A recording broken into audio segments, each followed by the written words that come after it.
This is the Lone Crater YouTube. We hope this video helps. You start by making the update possible.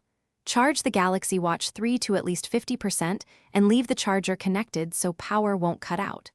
Once done, make sure your phone is on a stable Wi-Fi network rather than cellular, because downloads can fail on spotty connections. Then open the Galaxy Wearable app and confirm the watch is paired and showing connected.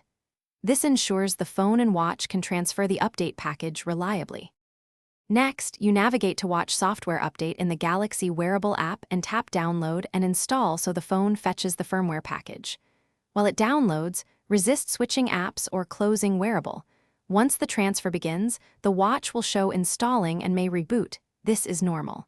Make sure the devices stay within a few meters, keep Bluetooth active, and avoid interrupting power.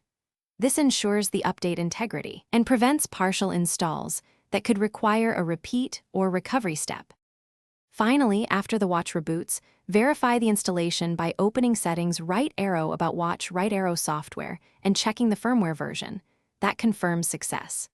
You should then review your watch faces, widgets, and activity data to ensure everything synced back correctly and reauthorize any apps that lost access. If something goes wrong, like a failed install, restart both devices, retry the download, and only if needed use Samsung's.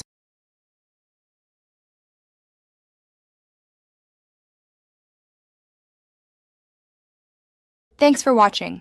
Consider subscribing if we helped you.